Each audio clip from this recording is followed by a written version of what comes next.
Niining adlaw igsuon na gusto si Lord nga mahitabo sa atong kinabuhi. Na gusto si Lord nga maugayod ang atong buhaton. Gusto ni Lord nga atong masabtan ang iyang mga pulong. Maong gusto ni Lord nga mubasa gayud kita niini. Tungod kay ang pulong sa Dios gisulat kini pinaagi sa iyang gahom. Wala kini gisulat sa mga ordinaryo lang nga tao, kundi pinaagi kini sa gahom sa Dios.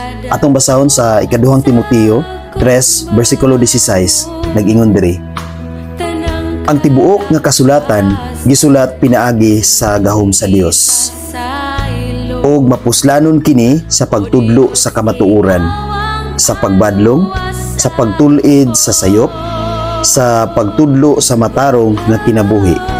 Sa 17 nag-ingon, aron nga ang tao nga nag-alagad sa Dios maandam sa pagbuhat sa tanang maayong buhat. Mao kanay rason igsuon nga gusto ni Lord nga mubasa gayud kita og Biblia. Gusto ni Lord nga atong masabtan ang iyang pulong. Tungod kay ang iyang pulong wala gisulat sa ordinaryo lang nga tao, kundi gisulat ang iyang pulong pinaagi sa iyang gahom. O kana nga mga pulong igsuon, mao kana ang magtudlo kanato, mao kana ang magbadlong kanato, mao kana ang maghimo kanato nga matarong isip iyang katawhan niini nga kalibutan. Gusto ni Lord igsuon nga bag-uhon ang atong kinabuhi. Gusto ni Lord igsuon nga magkinabuhi kita nga matarong. Gusto ni Lord igsuon nga magsubay kita sa iyang kabubuton. Gusto ni Lord igsuon nga ang atong pasidunggan siya lamang. Gusto ni Lord igsuon nga mahimo kita nga iyang mga anak. Ug dili kita musubay sa dalan nga dili iya nga dalan, dili dalan paingon sa Dios. Mao nay gusto ni Lord nga mahitabo sa atong kinabuhi igsuon. Kung ato gayud kanang tagaan ug maayo nga gibugaton, maayo nga panghuna-huna, ug ato gayud nga tagaan og bili ang Dios sa atong kinabuhi. Sa matag adlaw, dili lang sa Domingo igsuon, sa matag adlaw, sa matag panahon, ug sa matag oras atong kinabuhi.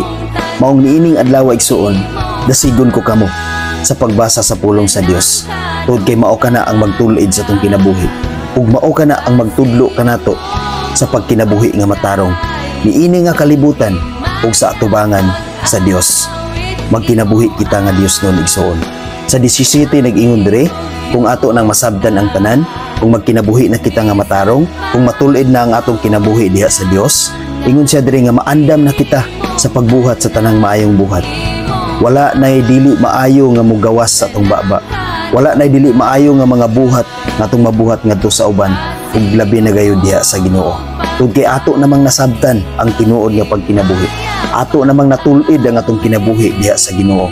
Ato namang gibadlo nga atong kinabuhi pinaagi sa gahom sa Dios, pinaagi sa kamatuoran nga gitudlo sa Dios alang kanato.